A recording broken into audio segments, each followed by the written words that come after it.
Jumat jadi hari Kamis. Alhamdulillah.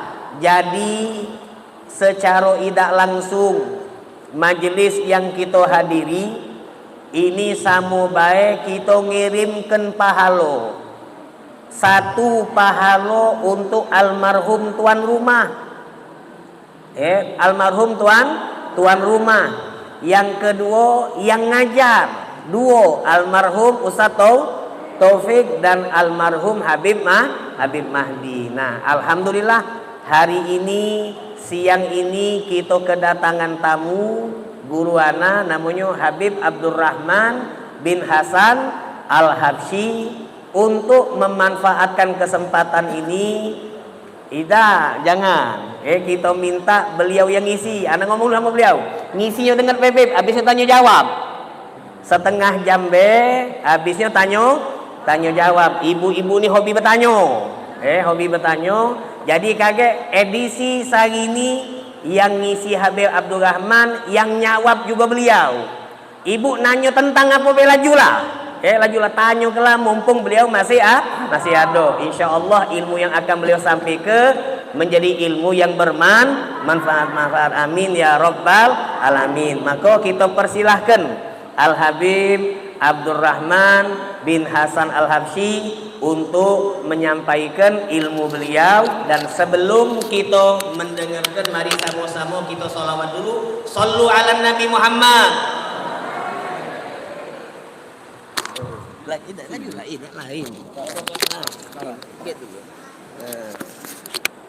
Ya Allah, jadi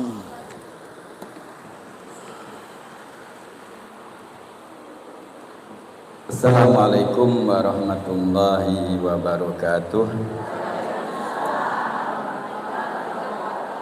Bismillahirrahmanirrahim. Alhamdulillahirabbil alamin. Allahumma shalli wa sallim ala sayyidina Muhammadin wa ala alihi wa sahbihi ajmain. Amma ba'd.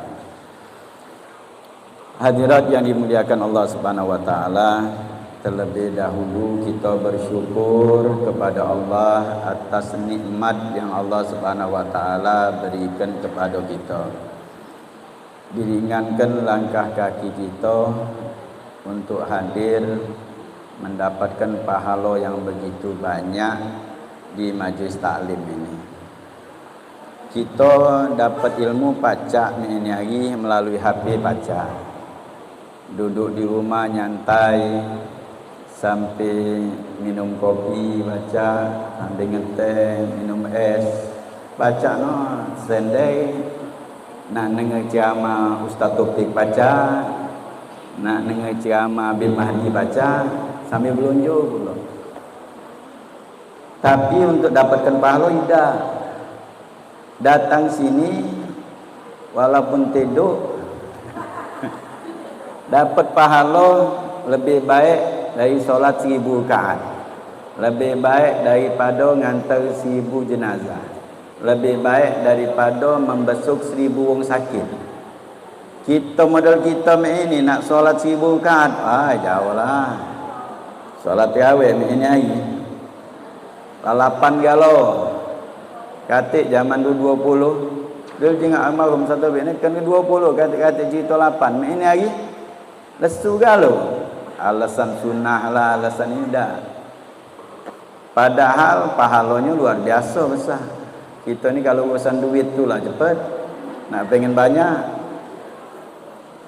Hadirat yang dimuliakan Allah, majlis-majlis taklim, terutama majlis ibu-ibu, kami-kami ini itu galak cerita almarhum Ustaz Taufik. Apalagi kalau Ramadan ngumpul di rumah beliau, sampai kita buat jadualnya buka bersama untuk sambil-sambil kelakar ni lah. Nah kami ini kadang-kadang banyak ni mau curahan juga, majlis-majlis taklim tu banyak. Terutama kalau bulan Maulid, menjelang bulan Maulid itu, kalau bangsa kita ni muka apa curahan itu banyaklah curahan dari laki wong. Beb tolong beb, omong kelah majlis maulid itu jangan kedemenan nian wong betino. Jangan ngomonglah dewek dan bini, payah bini ni katanya kita omong ke lebih nyawabnya lebih banyak. Waktu maulid tu kadang-kadang demenian. Orang betul sehari 3 kali. Laki tadi minta izin terpaksa. Makanya kami ni kalau lah majlis ibu-ibu, ana sering ngomong, ana nganti pada satu topik. Kalau kamu hadir majlis taklim, tidak nambah taat dengan laki percuma. Balik baik. Kan inti majlis taklim itu supaya tambah taat. Ini majlis taklim, hadir majlis taklim tambah kurang ajar. Nah, tadi Ustaz Ali tadi ngomong apa? Tanya jawab. Berarti tanya dulu baru jawab. Anak nanya dulu sekarang. Kaget baru giliran kita nanya giliran. Ini nak survei baik dah. Nak nanya, ngapolah ibu-ibu ni kalau dengan lakinya kalau ngomong tu agak naik dikit nadanya, tensinya tu. Kalau dengan orang lain lembut. Tempat kami sana ini tempat kami sana kalau misalnya naik becak ngomong dengan tukang becak tu halusnya. Cak mang 10 ulu berapa? Lembut. Coba ngomong dengan lakinya. Mana? Tensi tu agak naik. Benar tak lu? Benar tak? Cuma ni tak seluruhnya, tapi ini namanya kebanyakan kadang-kadang itu. Tapi setelah anak teliti juga, ngapolah jangan mikir. Kadang-kadang dia ngomong, ngapolah jangan buang betina ni. Galau-galaunya. Atau bini ustaz juga itu kata. Ngapolah apa? Lagi ngomong dengan laki tu agak apa? Tensi agak naik. Dengan orang lain tu lembut. Akhirnya terfikirlah, oh berarti orang betina ni dengan laki tu dia tu percaya dengan laki tu. Laki tu cinta, tidak akan marah. Coba dengan tukang becak ngomong kasar dikit. Jauh gino lah. Lama gino. Mang tak. Sini. Wah tak galak dia. Kenal lidahnya nyegak bulu bibik ni. Sesep marahnya. Nah, berarti ternyata wong betina ini sayang dengan laki, nak manjo-manjo. Nah, manjo dengan laki, dia yakin laki itu tak marah. Nak disegak tak marah. Cuman kadang-kadang laki ini lagi pegal juga. Tapi kalau laki yang tahu tu terbiasa dia. Yang model ini kadang-kadang dikangeni laki. Tak katik di rumah misalnya apa? Balik ke dusun, pergi dengan orang tuanya, manalah biasa ada nyegak suara ni tak ya? Sepi di rumah tu. Nah, okay? Dikangen ni laki. Jadi berarti sama galau berarti. Itu galau banyak-banyaknya. Banyaknya agak tensinya agak naik. Tapi nah inilah hasil majlis taklim itu. Biar laki itu ngizinkan dengan redha. Kalau ada hasil tambah taat tadi. Tambah taat dengan laki. Jadi ibu-ibu bawa itu nama majlis taklim tu bagus. Jangan sampai kadang-kadang ngeluh ustaz. Aduh, itu yang kadang-kadang. Ustaz, bini aku ni ustaz semenjak majlis taklim dia tambah kurang ajar dengan aku. Itu jangan bukan majlis taklim namanya model itu. Ngajari ini yang biasanya tidak pernah ini. Kadang-kadang yo bahasa-bahasa di majlis taklim tu kadang-kadang macam-macam. Yang nyerapnya juga macam kamu hati-hati, jagoi laki kamu. Ini kalimat kamu. Mana jagoi? Bini tu minta jagoi laki, bukan bini jagoi laki.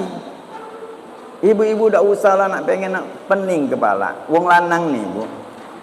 Otaknya macam-macam masalah masih kuat.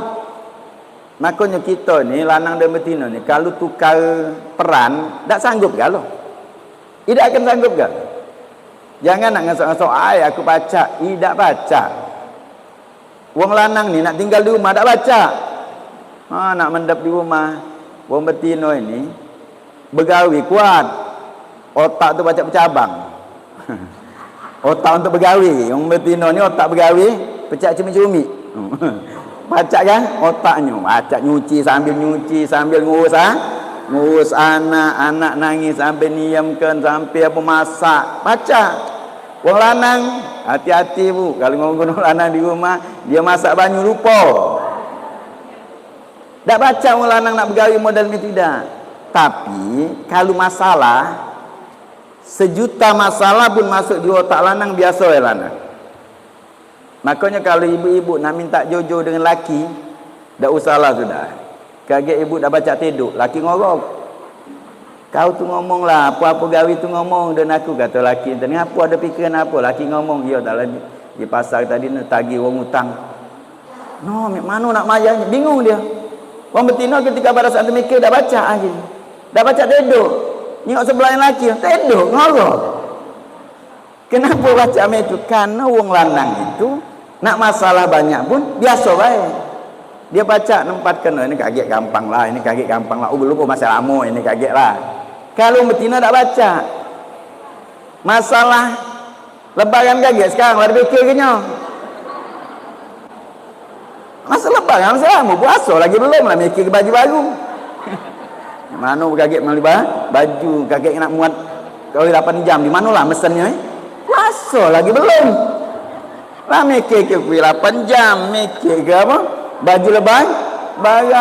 Belum lagi kaget majlis taklim kita kaget habis lebaran mek mano. Kita ngubah apa? Bukan, baju apa? Seragam. Baju seragam. Oh lah malak baju biru ni. Ngubah yang lain. Nak fikir jauh-jauh lagi. Wala nang idak mek tu kaget. Masih lama kaget. Nah itulah makanya peran kita ni masing-masing. Sekarang anak tanya lagi. Kaget baru tanya, sudah selesai ni. Kaget habis tu nak nanya-nanya lah. Nanya, lemaklah bini itu laki jujur atau bohong?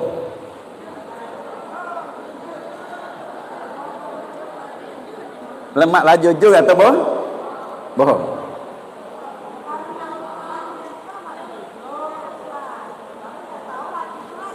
Nah sebenarnya Bu, faktanya laki itu banyak bohong. Faktanya laki itu banyak bohong dan demen tidak men.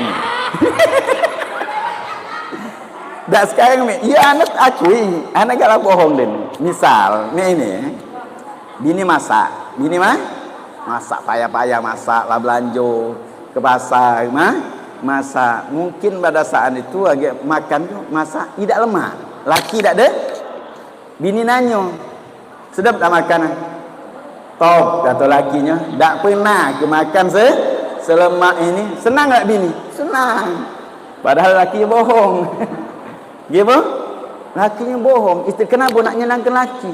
Coba kalau laki jujur, rebut ukurannya. Sesep kuali ke mana-mana. Woi, kau ni masak masem ini. Mak gua makan situ. Oi. Tak masak yang lagi. Itu di antaranya itu. Banyak lanang itu kadang-kadang bohong untuk bini. Jadi makanya kalau misalnya jujur kalau dah baca otak tadi beda. Ada masalah pun, atik masalah, beres kah? Beres galau. Tenang bini tadi, itu laki itu. Makanya jangan berharap laki itu nak jujur kah? Galau. Ada tempat-tempatnya. Jadi kalau nak bahasa, wah supaya jujur galau, kecewa kaget. Dah payah-payah beres. Ngomong dengan laki, cantik tak aku?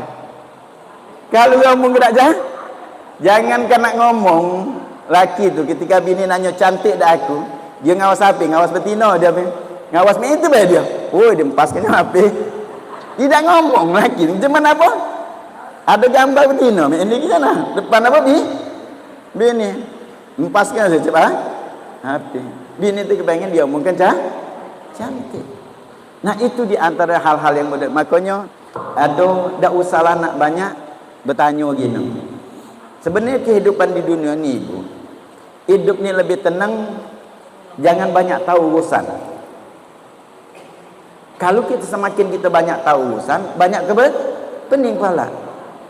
Banyak tahu urusan inilah tak tahu. Urusan kita baik. Urusan kita baik. Kalau urusan kita sudah selesai, alhamdulillah. Tak perlu kita nak nyari tahu urusan wong. Apalagi nak di HP tu nak nengok status wong no. Boleh pening ke pala kita? Semakin kita tahu urusan wong, semakin pening nambah masalah. Baik itu yang baik, urusan wong itu baik, kita kadang-kadang nengok, ya Allah, wong itu dapat ini aku belum, timbul akhirnya tak bersyukur. Nyingok postingan wong yang mungkin tak bagus cing, kadang-kadang kita sombong. Makanya hidup itu, kata Nabi sallallahu alaihi wasallam, 4 hal yang perhatian yang betina. 4 ini bah cukup. Salat 5 waktu, puasa Ramadan, jaga kehormatan, taat dengan laki, kelarusan. Masuk surga dari lawang mana pun. Dari lawang mana pun masuk. Itu yang sebenarnya perhatian kita. Solat kita bagus tak? Solat kita terus apalagi Ustaz Ali ngajari tentang solat. Mungkin dari waktu itu Ustaz Taufik Habib Mahdi ngajari solat. Datang majlis asalnya tidak tahu tentang masalah solat, jadi tahu cara solat. Oh ini solat 5 waktu. Cara solatnya waktu dalam keadaan haid mungkin. Itu yang perhatikan. Urusan kita yang perhatikan solat itu kelagak urusan yang lain. Sibuk dengan puasa Ramadan. Orang dulu ketika datang puasa Ramadan sibuk dengan puasa. Yang lagi datang halangan, ngurusi laki, ngurusi anak, ngurusi dulu. Nah, ngurusi boleh pahala puasa. Sibuk dengan itu, baik. Jaga kehormatan. Taat laki. Memang tak baca. Kita nak nginjuk hak-hak laki itu sendiri tak baca.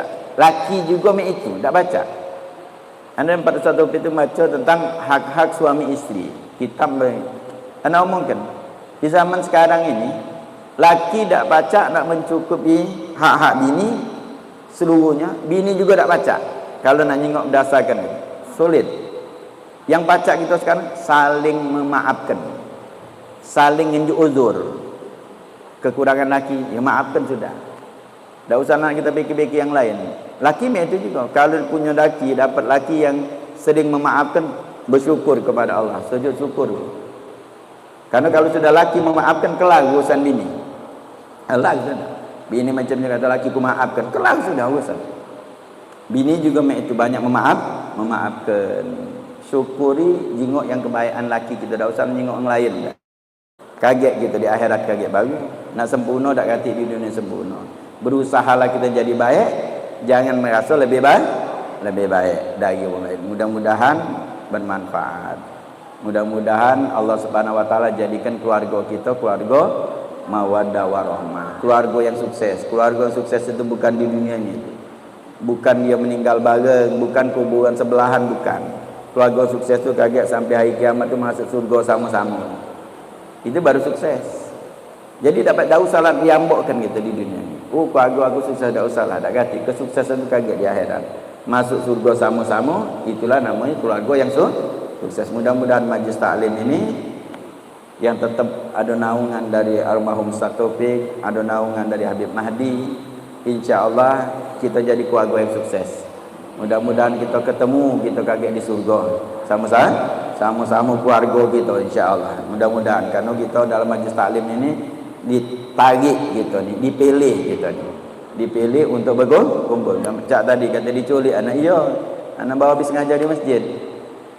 Kata Ustaz Ali, anak motoran, anak tinggal ke sana. Awaknya melok dulu kata. Majlis taklim rupanya. Jangan tak usah nak ceramah, nak duduk baik. Injuknya juga baik. Nah, mudah-mudahan barokah. Mudah-mudahan barokah pertemuan yang tidak sengaja ini karena memang kita tahu bahwa ini takdir dari Allah untuk kita bertemu dalam keadaan baik di tempat yang baik. InsyaAllah kita di akhirat kaget juga berkumpul di tempat yang terbaik di surganya Allah Subhanahu wa taala. Amin ya rabbal alamin. Ada yang tanya? Ada yang sini.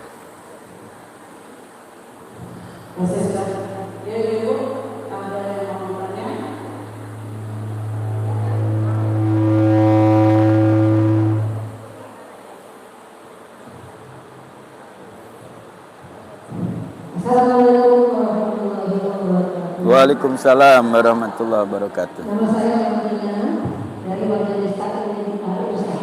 Yang akan saya tanyakan, dalam beberapa hari yang lalu kita di Indonesia kan dapat bencana melanda Aceh, Sumatera Utara dan Sumatera Barat. Yang akan saya tanyakan, ada beberapa orang menjaga doa atau malam untuk mengambil misalnya mie atau yang lain untuk mempertahankan hidupnya. Itu hukumnya gimana itu? dia kan mempertahankan hidupnya karena sudah beberapa hari tidak makan. Itu saja yang akan saya tanyakan. Assalamualaikum warahmatullahi wabarakatuh. Waalaikumsalam warahmatullahi wabarakatuh. Mudah-mudahan saudara-saudara kita yang mendapatkan musibah, yang meninggal, kita doakan agar Allah ampuni dosa-dosanya, Allah angkat derajatnya. Yang masih ada, mudah-mudahan Allah jadikan dia sabar, Allah memberikan pertolongan, bantuan daripada kita ini cepat nyampe kepada mereka, insya-Allah, dan Allah subhanahu ganti dari kehilangan mereka yang lebih baik. Itu doa kita. Nah, berkenaan dengan masalah hukum, pertama masalah kondisi. Dalam hukum Islam itu ada kondisi-kondisi tertentu, suatu yang tidak boleh jadi boleh, suatu yang tidak boleh jadi boleh. Itu namanya terpaksa. Terpaksa. Makanya kalau wong itu kalau tidak makan mati, makan babi lagi boleh, minum bir lagi boleh. Kalau tidak makan cuman untuk nyambung nyawa. Jadi terpaksa itu kalau tidak makan dia mati. Ngembek punya wang tu haram tetap. Tetap punya wang. Nah, tapi kita terpaksa tu ngembek ya sedikit seukuran, kalau tidak makan mati itu. Tapi kalau dengan urusan dengan wang masih pacak dia, kalau aku ada gagi aku ganti aku bayar. Nah, kita husnuzon wang yang itu karena kita kondisi di sana kita tak tahu. Mungkin pada saat itu dia ngembek, ya ada orang yang model ni. Tapi kalau dia ngembek untuk berlebih-lebihan, itu haram. Itu namanya bukan kategori terpaksa. Tapi seperti tadi, kondisi kita tidak tahu kondisi. Jadi dia tidak, untuk berikutnya dia tidak bisa lagi membayar apa yang harus. Harus dia bayar. Kalau dia tidak tahu gimana? Hah? Kalau tidak tahu gimana? Yang ngembek tadi kan tahu tempatnya. Yang tugas yang ngembek tadi tahu tempatnya itu. Nah, kaget dia apa? Waktu saat bayar. Pada saat itu kondisi ini akan aku baik. Memang hukumnya itu. Karena punya wong. Nah, apalagi sudah kadang-kadang model itu yang punya tadi itu sudah dapat informasinya, yang punya tadi menghalal sudah kelar kalau dihalalkan. Apalagi dia niat nyumbang, apalagi pada saat kondisi yang miliknya. Oh, dia katanya aku halalkan apa enaknya, nyampe sudah selesai. Boleh kan? Nah, kadang-kadang kondisi itu kita tak tahu, oh ini agam, tapi ternyata pemiliknya mengikhlaskan, halalkan sudah. Nah, dia yang banyak ngembek, yang sedikit ngembek itu sudah halal. Kalau sudah hak milik kita ni di dunia ini adalah punya hak. Kalau kita menghalalkan sudah halal jadi. Uang nipu kita halalkan jadi halal. Jadi halal. Karena hak kita. Kaget di hari kiamat ditanya, ikhlas kita? Ikhlaskan sudah. Dapat pahala, gantinya pahala. Nah, jadi keadaan kondisi. Makanya kita tadi yang kita jingok kondisi-kondisi sana mungkin sebagian. Makanya tetap kita doa terus. Walaupun sekarang lawan pergi ke sana, ada yang sulit nyampe. Nah, kita di sini berdoa, kita dibantuan supaya biar cepat nyampe kepada tujuannya, biar cepat selesai urusan mereka. Maka sebagian ada kadang-kadang yang sulit jangkau ke sana. Ada bantuan ni, tapi nak nyampenya sago. Nah, itu yang sekarang ni kondisinya. Kalau bantuan begitu banyak, Indonesia ni demen sedekah. Paling demen sedekah di Indonesia sudah. Kita masih nak ngenjuk uang tu lah paling demen di Indonesia. Jadi kalau untuk masalah bantuan-bantuan paling cepat di Indonesia ni. Jangan kan untuk kita di negara kita, di tempat lain lagi kita bantu. Di negara lain lagi bantu. Jadi Indonesia kan, karena uang Indonesia ni demen sedekah demen. Nah, cuman kondisi sekarang ni nak nyampenya itu agak sulit. Nah, makanya kita berdoa biar bantuan-bantuan kita nyampe ke sana dengan mudah, biar pacak mereka sana selamat menikmati dan kembali seperti semula. Amin ya rabbal alamin. Ada tanya lagi?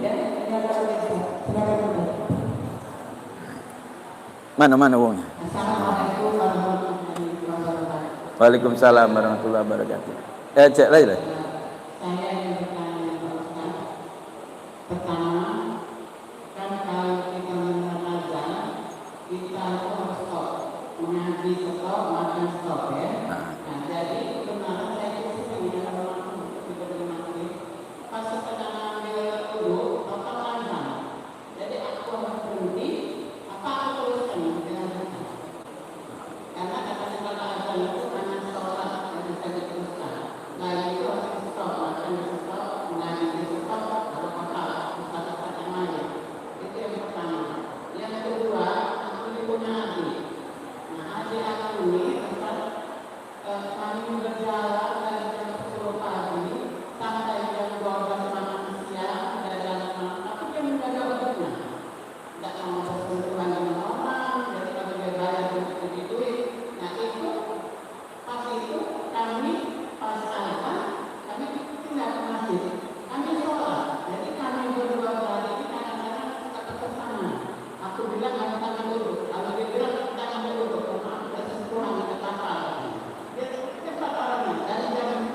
Waalaikumsalam warahmatullahi wabarakatuh.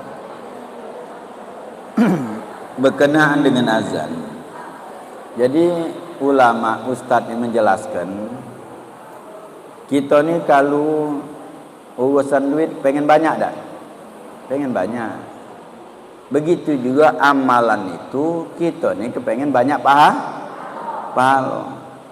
Baca Quran, azan. Lagi azan ini disunahkan dijawab. Menjawab azan boleh pahala. Baca Quran boleh pahala. Jawab azan boleh pahala. Berhenti di situ maksudnya biar pahala kita tu banyak. Jadi berhenti baca Quran, jawab azan. Bukan berhenti berkelakar. Kadang-kadang ada orang berhenti tak boleh ni. Akhirnya dia berbantah. Azan tak dijawab, ngaji berhenti. Tekau dua-duanya. Jadi berhenti di situ untuk menjawab azan. Makanya ada kondisi-kondisi yang tidak pacak menjawab azan, terus ke? Lagi solat, ya solat terus ke? Ngapa tak pacak jawab azan? Karena solat, yalah. Lagi sibuk dengan solat. Lagi wuduk, kalau juru WC, wuduk itu juga di mana dia? Kondisi dia kalau pacak jawab azan, apapun juga. Kalau dia pacak jawab azan, dia berhenti dan menjawab azan. Jadi untuk mendapatkan pahala menjawab barang siapa yang menjawab azan, kemudian dia baca doanya, itu dapatnya wajibat syafaati, kata Nabi. Wajib dapat syafaat. Itu yang dicari. Cari yang paham. Makanya kalau kondisi dalam WC tak pacak jawab azan, sudah. Kemudian juga itu masalah azan. Kalau seandainya di masjid ada azan, di sana ada azan. Kita di sini misalnya kaget nak azan, ada azan masjid sana. Tak perlu kaget nunggu azan sini baik, karena masih pacak dapat pahala. Kita lanjut ke baik, karena di sini kaget azan. Ada yang jawab azan juga dapat pahala. Tak perlu kita nak jawab azan sana, nak jawab azan sana. Dah azan di tempat kita kaget. Kita misalnya majlis taklim, ya terus ke baik. Kalau misalnya kaget di sini ada biar dapat pahala azan. Makanya kalau yang tidak baca dapat pahala azan, seperti lagi solat, WC, ya terus ke baik. Karena tak baca berhenti juga, tak baca jawab. Kalau tak baca jawab, ya teruskan ibadah ni tu wuduk di WC, ya terus ke baik wuduknya. Itu jadi bukannya diam itu berhenti untuk menjawab azan. Jadi kebanyakan kadang-kadang dia berhenti tapi tidak menjawab. Ada yang kadang-kadang menjawab solat tidak. Menjawab azan, kalau aku jawab terus azan solat tidak. Cuma jawab azan untuk melaksanakan solat. Jadi biar dapat pahala tadi, apa dia jawab azan dapat syafaat Nabi Muhammad sallallahu alaihi wasallam. Kedua, pertanyaan kedua berkenaan dengan masalah wudu. Syarat sahnya solat itu ada suci daripada hadas, termasuk hadas kecil. Hadas kecil itu wudu. Itu solat. Karena ini tadi kan pertanyaannya adalah jika dua barit solat. Kalau mampu kita mempertahankan wudu, dah apa-apa. Ada ulama itu yang solatnya selama 40 tahun solat subuh dengan wudu isya, tak batal pak itu. Tak ada tidur pak itu, dah tidur. Nah, pacak mempertahankan wudu itu bagus. Terutama ibu-ibu kalau misal pacak mempertahankan wudu, apalagi misal nak pergi kondangan, nak ke mana, wuduklah terus setiap saat. Karena kita tempat orang lain belum tentu kita mungkin baca wudu. Jangan kaget wuduk sana baik. Dari rumah wuduklah dulu. Kalau batal, wuduk lagi. Nah, jadi kalau tidak ada batal, boleh langsung wuduk, langsung tidak batal. Seperti tadi jam 10 dengan jam 12 sedikit dengan. Cuman kadang-kadang memang ibu-ibu ini sulit mempertahankan. Kalau untuk lanang, kami-kami ini mampu. Kadang-kadang dari pagi baca langsung solat zuhur. Dari mentu pagi solat itu. Kadang-kadang dari subuh ya kan gawi dari majlis ke majlis, kadang-kadang tak batal, baca langsung solat. Jadi kalau tidak batal. Nah, makanya dalam majlis taklim harus tahu apa yang membatalkan wudu. Makanya beda-beda yang membatalkan wudu cuma 4 rakaat. Apa dia membatalkan wudu? Empat. Satu, keluarnya sesuatu dari dubur atau kemaluan. Apa be nak keluar? Walaupun keluar duit. Batal. Kedua, hilang akal. Baik itu tidur, pingsan, gila dan sejenisnya. Yang ketiga, bersentuhan kulit laki-laki dan perempuan yang bukan mahram tanpa penghalang. Makanya kalau makin penghalang tak batal. Senggolan baik itu. Yang keempat, menyentuh kemaluan manusia dengan telapak tangan. Nah, itu 4 itu. Menyentuh kemaluan kita dewek atau anak kita makan wong dulu, Bu. Dari kecil dulu kalau nyingok dulu Orang tua dulu kalau nyebok ya anaknya maki kaki. Dulu nyangko jijian, ternyata bukan jijian, mempertahankan tak batal dia. Dengan kaki. Karena yang batal dengan telapak tangan. Kalau kaki dengan cukup nyuci kaki biar dia. Nyuci kaki wuduknya tak batal, terutama antara maghrib dan isya. Maka orang dulu itu lebih kuat daripada kita. Duduk antara maghrib dan isya tak batal wuduk. Ngaji dulu tu tak kata pampers. Itu makanya salut wong dulu tu luar biasa. Dia ngurusi anak, masak, pacak, duduk di pojok sajadah dari maghrib sampai isya. Nyewok anak tadi maki kaki supaya tak batal wuduk. Jadi 4 ikut ini, selain daripada 4 ikut ini tak batal tak usahlah tanya yang lainnya. Jadi selain daripada 4 tak batal wuduk. Kaget nanya, Ustaz memang mana Ustaz kalau makan model batal tak wuduk? Yang sikut nanya, Ustaz memang mana kalau tekwan? Nah, banyak gini. Selain 4 ini berarti tak batal wuduk. Itu cara dalam belajar. 4 ini cuma 4. Nah, terus kalau ragu kita dari rumah lah wuduk, pergi kondangan, wuduk sudah. Pergi kondangan, akhirnya zuhur nak solat, ingat nak wuduk, WC-nya ingat lesu masuk nak wuduk, tapi dari rumah tadi wuduk, batal tak wuduk aku Nah, kalau kita ragu, batal tidak batal. Karena kita yakin di rumah tadi tu senggolan tak waktu naik mobil tadi tu senggolan tak dengan tukang parkir ngenjuk duit parkir. Ragu kita, tidak batal. Sampai yakin kalau kita tadi tu kentut. Nah, batal baru. Jadi kalau tidak yakin, tidak batal. Itu lemah tak kalau belajar itu? Kan lemah jadinya. Hukum jadi tahu, tak boleh ragu lah. Lemah kalau itu bagi kondangan wuduk dulu. Nampak sekilan zuhur tadi batal tak? Tidak batal sudah kalau ragu. Sampai yakin. Itu. Jadi kalau kita nak wuduk lagi, tak apa-apa. Itu namanya tadi wuduk. Nak wuduk lagi, tak apa-apa. Itu tadi, tak usah nak berbalah kan, gara-gara wuduk nak balah. Jika tadi apa? Dia nak wuduk, yang ini tadi nak bagus kan lo. Ini tadi tak batal kau. Aku tidak batal. Sudah solat. Yang tadi tidak ada. Aku tidak batal, tapi aku nak wuduk lagi. Tidak apa-apa. Nah, lebih bagus kalau kita nak wuduk lagi, tak batal. Wuduk lagi, tak apa-apa. Bagus kan lo. Nah, jadi yang penting dia tidak batal wuduk. Tapi kalau dia batal wuduk, dia tak galak wuduk, itu tak boleh. Yang mana? Akun.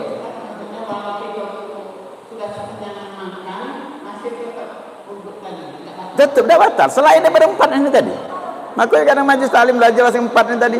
Ustaz nanya, Ustaz, yang mana kalau makan tekwan batal tak? Makanya disunahkan kita kumur. Maka kalau kiai dulu ngomong, disunahkan kumur. Habis makan kupat, makan kupat. Contoh. Akhirnya makan. Nah, kumur baik kita. Sebab apa kumur? Biar dak kate sisa makan. Kagak ada no atau sempel di gigi. Nasi tu tak boleh ditelan. Kalau kita pada saat solat, pas giliran kita dak kumur-kumur, ternyata nasi yang tadi nyempel di gigi, metu nasi selining, tak ada selining. Nah, nasi selining.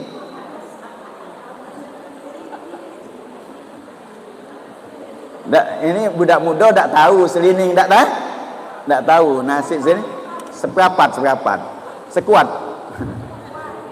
Kecil nasi itu, metu dari gigi, tak boleh kita telan. Keluarga harus kita ludah ke di menggena, jangan kita telan. Kalau kita telan batal solat kita. Nah itu makanya kalau kita makanan tidak batal wudhu, cukup kumur supaya sisa-sisa makanan ini tidak katik pada saat solat kita lemak berbacaan. Kalau nasi selining tadi, orang yang tak tahu hukum ditelannya batal. Ada orang yang kadang-kadang ragu-ragu, batal tak telan telan apa tidak? Akhirnya solat kami itu dia telan apa tidak? Telan apa? Tidak. Akhirnya mulutnya bermuru, berbacaan saya dia, ragu dia. Nelan apa tidak? Nelan apa? Gara-gara nasi selining, solatnya tak khusyuk. Nah, jadi jangan bu, tak boleh juga batal ke. Mak batal tak boleh. Tak boleh. Solat wajib itu tak boleh. Jangan kita baca-baca. Batal ke belah, ulang dari baru. Tak boleh. Nah, makanya kalau solat sunnah boleh kita batalkan. Solat wajib tak boleh. Kadang-kadang dah lah batal ke, ulang dari baru. Tak boleh itu. Karena hukum solat itu ada jalurnya. Makanya kalau kita sibuk dengan baca solat ini tidak habis-habisnya. Makanya banyak-banyak bertanya tu bagus nanya. Jadi hukum tu betul kan? Ustaz tu nak banyak tanya baru betul. Sama dengan Ustaz Ali yang dengar ada bertanya, tak betul ilmunya. Kalau bertanya betul mengalir segala macam-macam. Jadi tahu solat tu ini. Yang batal wuduk tu ini. Kenapa harus kumur-kumur? Jadi wuduk tak batal, cuman disunahkan kumur-kumur. Tanyaan dua ikut ni macam-macam ilmu sudah.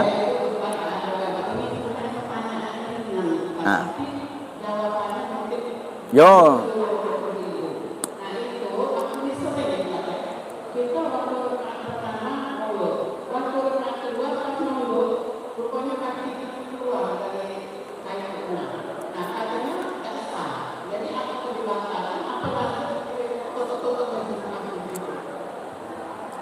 Salah satu yang membatalkan solat, salah satu. Jadi di antara yang perlu kita pelajari solat itu adalah di samping syarat sahnya solat, rukun-rukun solat, ada yang membatalkan solat.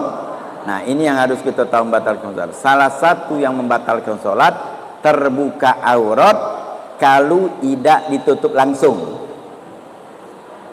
Jadi terbukanya aurat kalau tidak. Jadi kalau terasa terbuka, cepat-cepat tutup. Nyongol jempol kaki cepat-cepat masuk ke. Nah, kalau cepat-cepat tidak batal. Jadi kalau misalnya terbuka, harus cepat-cepat nutup, tidak batal. Kalau tak keluar, tak apa-apa yang namanya tak tahu. Kan tak tahu? Tak tahu tu tak apa-apa. Karena tidak tahu. Sikok lagi baik.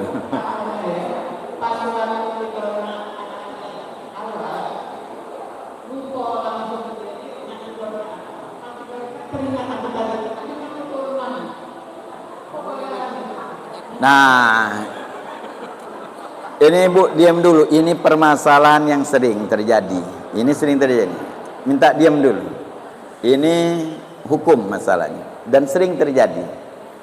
Dan ini kalau tidak kita dengarkan secara ini kadang-kadang salah pengertian atau majelis juga bapak-bapak itu kadang-kadang sudah sering dijelaskan masih tidak. Ini pertanyaannya. Lupa tahiyat awal. Awal. Sudah tegak baru Nah, inilah yang mungkin pernah dengar kalau sudah tegak lurus tak boleh balik lagi. Nah, ingat ini. Tahiyat awal itu sunnah. Jadi kalau pada saat lupa tegak Allah Akbar, sudah tegak tercancang, tak usah balik lagi. Tidak batal. Dan memang itu bagus. Kalau balik lagi justru batal.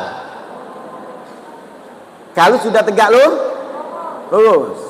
Karena tegak ini sudah wajib baca Fatihah ini. Sedangkan tahiyat awal itu sunnah. Nah, kagetnya jadi sudah tegak lurus, terus ke sampai terakhir tahiyat akhir, sebelum salam sujud sahwi. Nah, itu nutup tahiyat awal tadi kan sujud sahwi itu 2 kali. Bukan sekali, 2 kali. Sujud Allahu Akbar, duduk lagi, Allahu Akbar, sujud lagi Allahu Akbar, duduk lagi baru salam. Bukan sekali sujud sahwi, 2 kali. Bacanya apa? Subhana man la yanamu wa la yasbu. Boleh juga subhana man la yasu wa la yanam. Boleh juga sago ustaz ribet macam tu. Boleh juga subhanallah bi'ala bihamdi, sudah ada apa-apa. Sago gini. 2 kali sujud sahwi. Duduk di antara sujud tetap bacanya Rabbi firli warhamni wajibuni warfa'ni warzuqni wahdini wa'afini wa'fu anni. Duduk salam langsung, sudah sah tahiyat lagi. Tahiyat lagi aja, sujud lagi, tahiyat lagi, tak kelar-kelar. Nah, habis tu sah. Assalamualaikum warahmatullahi wabarakatuh. Nah, itu tahiyat awal. Ingat, kalau sudah tegak jangan balik lagi. Terus ke baik, kaget sujud Nah, kalau mek mano tahiyat akhir, dia tu sudah 4 rakaat. Tegak Allahu Akbar, teringat nah 5 ini. Nah, ini beda dengan yang tadi. Kalau yang tahiyat awal sudah kelewat ini. Wajib dia duduk tahiyat. Wajib balik ini. Bukan tak boleh balik, ini wajib wajib balik. Dah kelewatan dia. Nah, 5 ini. Duduk tahiyat. Kagetnya sujud sahwi. Sama sujud sahwi juga cak tadi. Nah, wajib duduk kalau yang kelima. Ingat bedanya ini. Kalau tahiyat awal tegak, tak boleh balik. Kalau tahiyat akhir tadi dia mesti tahiyat akhir dia tegak, wajib balik. Nah, paham tak ini? Paham lah. Tapi lemah majelis taklim ni kalau kurang paham, kaget nanya lah. Misalnya balik ke rumah, kadang-kadang ya zaman sekarang model inilah, ilmu itu banyak, kaget yang nyangkutnya seperempat. Alhamdulillah kalau seperempat, 3/4-nya lepas, kaget datang lagi. Kadang-kadang itu kita baca paham, balik ke rumah, apa dia lah jelaskan ustaz tadi. Nah, apa dia lah ustaz tadi ngomong tegak ini tak boleh balik. Apa dia tak boleh balik tadi kata ongkos. Jadi kalau kurang paham sama be. Kaget Ustaz Ali nyelaskan itu sama be dah. Ustaz ni sama be, kitabnya sama. Cuman kadang-kadang cara nyampi ke baik. Hukum tetap sama. Jadi mudah-mudahan insya-Allah barokah. Ada lagi? Oh, sampai jam berapa? Oh, terus.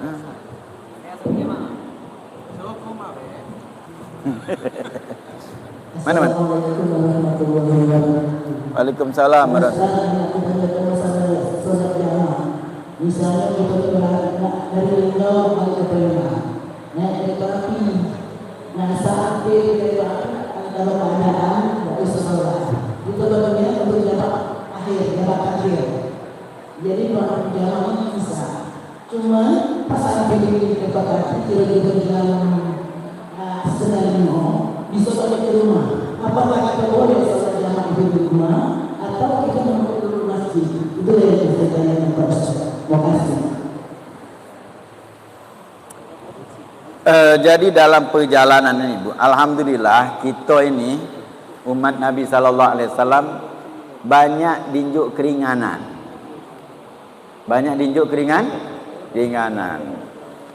Perjalanan ada solat jamaah. Cuman kalau dipaksakan harus memang dak kata solat jamaah, ya wajib kita. Nak naik kereta api stop harus Tapi subhanallah, kita diunjuk keringan.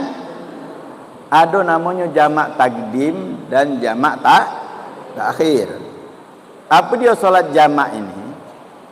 Menggabungkan waktu solat. Jadi ada namanya jamak, ada namanya gosor. Jadi solat 5 waktu ini boleh kita solat pecah biasa kalau baca. Tak baca pecah biasa. Waktu datang, berjalan kita naik mobil, naik mobil dari sini ke Lampung, Lampung. Sampai di Indonesia waktu zuhur, solat zuhur pecah biasa. Mobil dewek, nah apa stop? Waktu asar, stop lagi. Solat asar. Maghrib, stop lagi solat maghrib. Mobil dewek, dah apa? Pecah biasa. Boleh juga solat itu dia jamak takdim. Sampai Indonesia, solat zuhur 4 rakaat, habis solat zuhur 4 rakaat, solat asar 4 rakaat. Ini namanya jamak takdim. Jadi waktu asar, solat asar itu digawikan di waktu zuhur, boleh.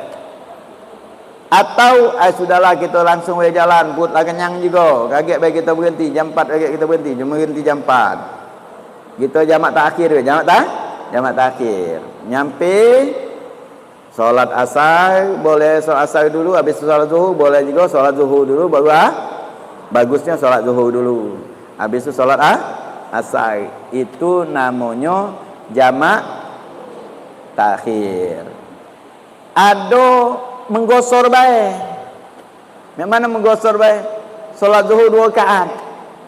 Berarti tadi kanung awak mobil dewek, berhenti di Indonesia waktu zuhur, solat zuhur karena sudah musafir, nama solat zuhur 2 rakaat. Jalan. Asar berhenti lagi, solat asar 2 rakaat. Maghrib berhenti lagi, solat maghrib. Nah, maghrib dah ada baca gosor, cepat 3, dah baca 1,5. Bingung kalau 1,5 nak tahiyatnya di mana? Maghrib tetap 3. Isyak boleh 2. Subuh tak baca juga sikok. 2. Yang baca digosor itu solat yang 4 rakaat. Jadi itu boleh. Nah, boleh juga yang banyak dilakukan adalah jamak sekaligus gosor. Tadi sampai Indonesia solat zuhur 2 rakaat, salam, habis itu solat asar 2 rakaat. Ini kaget syarat-syaratnya tanya dulu sekali. Itu tanya boleh itu. Jamak sekaligus atau tidak ada solat jamak takdim, jamak takhir, sama jak tadi. Zuhur 2 rakaat, asar 2 rakaat. Itu jamak takhir. Nah, sekarang perjalanan balik. Yang dipertanyakan perjalanan balik. Perjalanan balik kalau misalnya kita di jalan jamak takdim, kita belum nyampe jamak takdim, itu pacak kita langsung gosor. Zuhur 2 rakaat, asar 2 rakaat.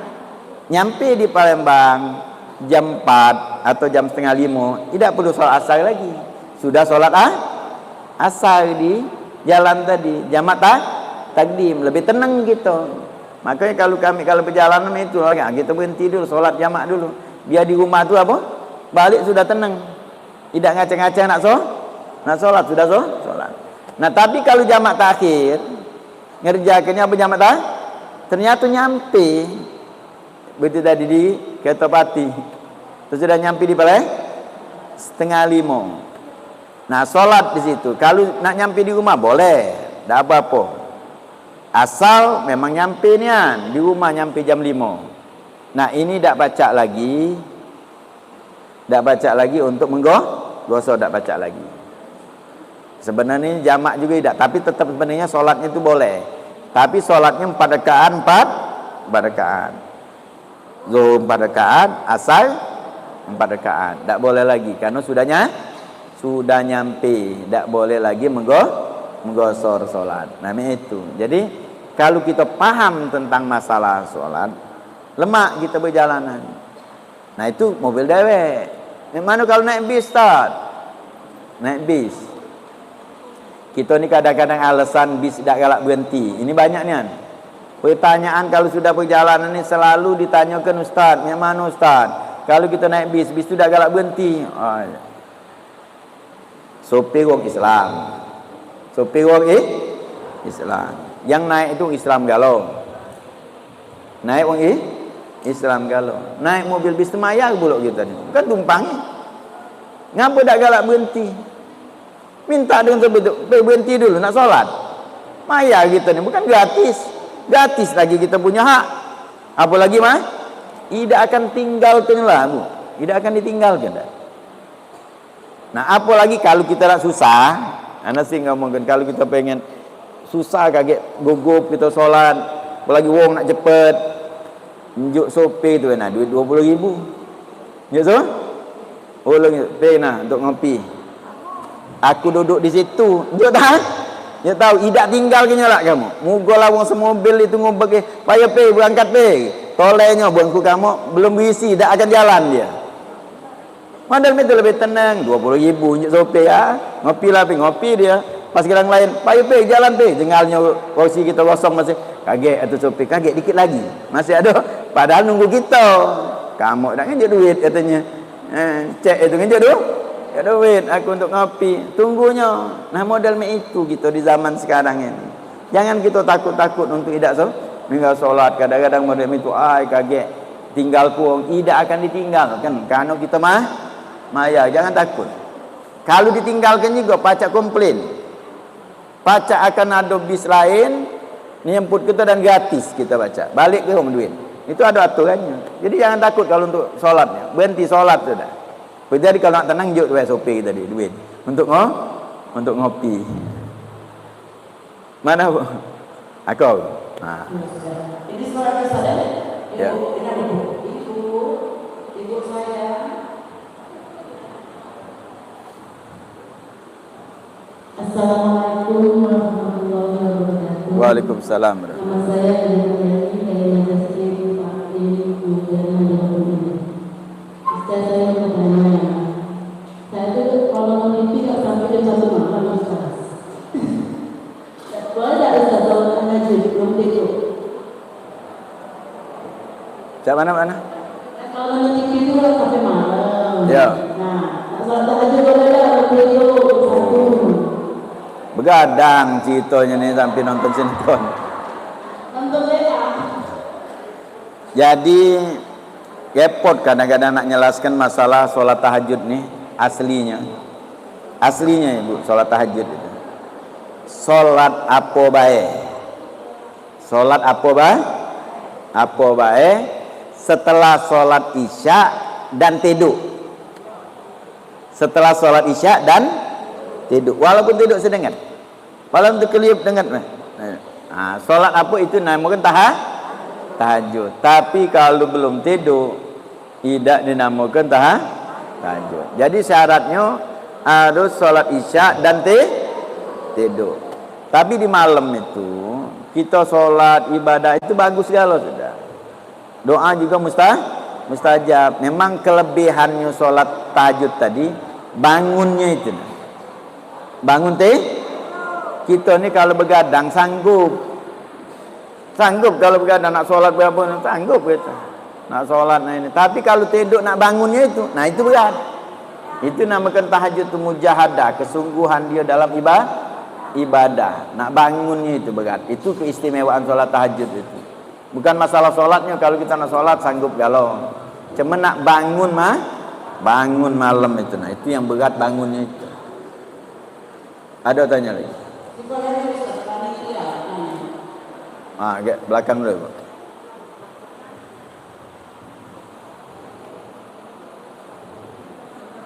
Assalamualaikum warahmatullahi wabarakatuh. Waalaikumsalam warahmatullahi wabarakatuh.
Waalaikumsalam warahmatullahi wabarakatuh. Memang di dalam masalah hukum itu penjelasannya kadang-kadang tergantung tempat pemahaman tentang masalah musafir. Jadi anak jelaskan dulu. Kita ini di dalam masalah urusan tempat tinggal perjalanan itu ada namanya kita ini domisili. Ada namanya kita bermukim. Ada namanya musafir. Nah ini harus bedakan tentang domisili, itu namanya mustautin bahasa Arab itu namanya domisili. Kita kita tinggal di Palembang, ini namanya domisili. Boleh tak kita jamak? Tak boleh. Bermukim itu juga tak boleh. Nah mana mukim ini antara harus pacak membedakan antara orang bermukim dengan singgah. Ada namanya singgah. Kita dari sini ke Jakarta naik mobil. Ke Jakarta itu kita tugas ada. Pindah tuh rumah kita ini KTP di Palembang. Karena tugas diangkat jadi kepala cabang di Jakarta. Kan ya, diangkat. Dari Palembang pergi ke Jakarta, nyampe ke Lampung, singgah di Lampung, habis itu ke Jakarta. Nah di Palembang ini kita tak boleh jamak karena kita domisili keluar dari Palembang namanya kemudian di Lampung singgah. Nah yang singgah ini masih kategori musafir, boleh singgah. Nyampe ke Jakarta tak boleh lagi. Kenapa? Kita mukim, sudah ada rumah dinas sana. Dinas di sana. Nah di Lampung ini singgah ini masih namanya musafir. Nah berapa lama yang dinamakan wong ini dinamakan singgah, bukan bermukim? Kalau dia 4 hari, 4 hari bersih. Namanya itu 6 hari. Hari masuk dan hari keluar. Berarti 6 hari. Selama 6 hari di suatu tempat itu dinamakan singgah. Orang singgah itu masih kategori musafir. Jadi selama dia di Lampung tadi boleh jamak, boleh gosor karena dia cuman singgah. Tapi kalau dia singgah dia seminggu, itu bukan singgah lagi sudah namanya. Namanya mukim, tak boleh lagi dia. Makanya itu namanya 4 hari, tergantung niatnya tadi. Nah di Lampung tadi apa dia niatnya? Berapa hari dia niat? Kalau dia seperti tadi cuman aku nak 4 hari di sini, nak jalan-jalan ke pantai dulu, masuk gawi belum juga. Nah namanya dia singgah. Singgah ini kategori tetap berapa hari? 6 hari. Termasuk hari masuk dan hari keluar. Itu kalau lebih dari 6 hari berarti namanya mukim.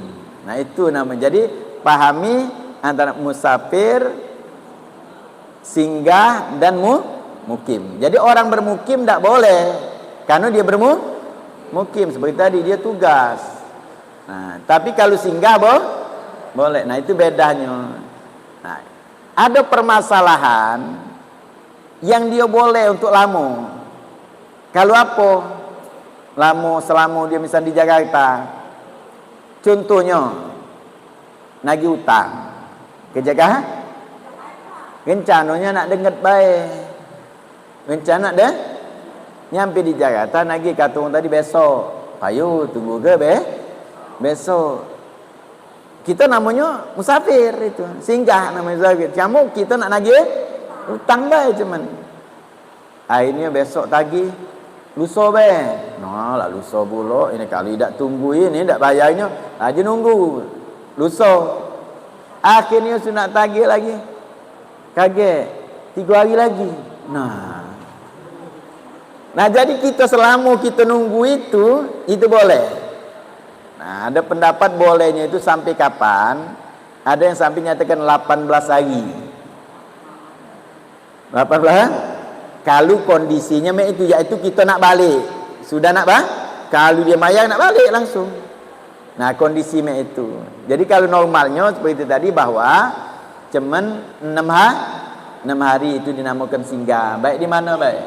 Jadi kalau kita ke Jakarta dengan ada urusan sedengat, itu namanya singgah. Selama kita Jakarta balik. Jadi yang namanya mukim itu dia berdiamlah lama. Domisilinya dia Palembang, karena tugas di Jakarta, berarti di Jakarta bukan domisili tapi mukim. Dua-duanya ini tidak boleh menjamak solat, tidak boleh menggosor. Jadi modalnya itu muktamad dalam mazhab Imam Syafi'i. Cuman kalau dicari di YouTube macam-macam.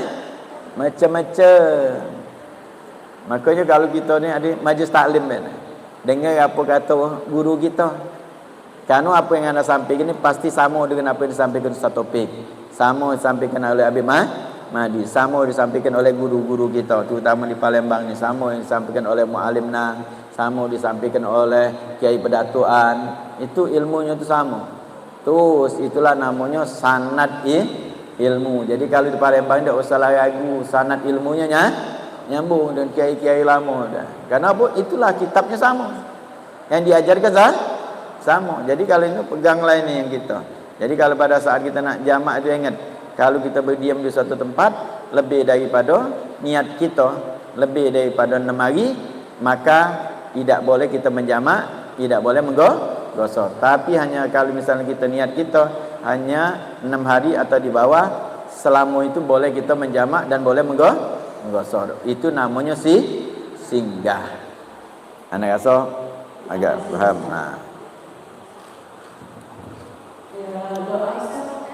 Sudah kelar ya? Alhamdulillah. Jadi terjawab kalau alhamdulillah. Itulah namanya tanya aja. Nah, ada ini tadi nak ibu tadi kaget itu juga. Dak ibu yang belakang ni kacamata hitam. Sikap ni. Pakai mic. Kaget itu juga. Sian. Itu dulu nah.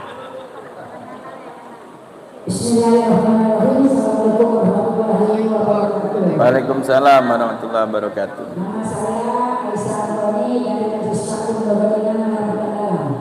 Yang ingin saya tanyakan Pak Ustaz, masalah sholat. Nah. Kalau kita sholat dari rukuk atau sujud, yang mana yang kita dahulukan, yang mana yang apa? Ataukah tanah atau kedua? Orang yang sudah masuk ke dalam siang ini sakit kalau nak duduk, jadi langsung kanan lagi dicapak dulu. Jadi kira-kira yang dicapak itu tidak ada yang ada dan dulu. Ya. Ya.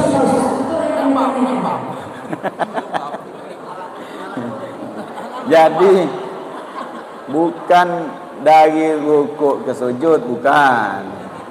Dari i'tidal. Kalau dari rukuk ke sujud nyongkor namanya.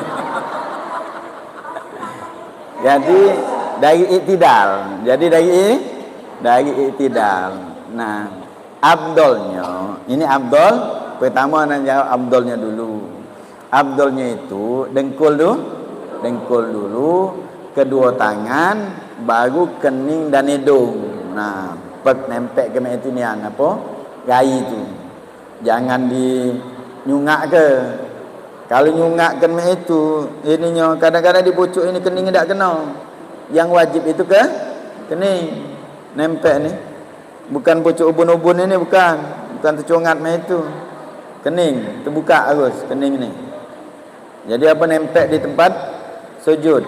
Nah, jadi dengkul, kedua tangan, baru kening dan hidung nempel gitu. Itu abdolnya. Tapi kalau kondisi sakit, terserah. Yang penting tujuh-tujuhnya nempel kan?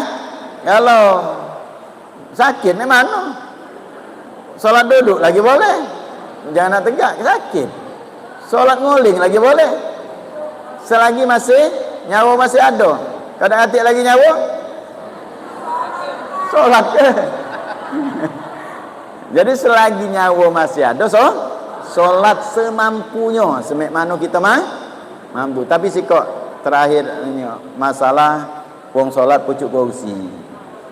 Sekarang ni banyak demen wong solat dikit-dikit pucuk solat pucuk kursi itu ibu. Kadang-kadang wong ni dari rumah baca jalan, datang sampai ke masjid, ambil kursi, duduklah dia baca kursi. Ngapa tak sanggup? Lah jalan tadi sanggup. Nah, yang tidak sanggupnya itu apa? Itu yang boleh. Itu kalau yang tidak sanggup, selagi tegak masih sanggup tegak. Takbir Allahu Akbar, baca Fatihah.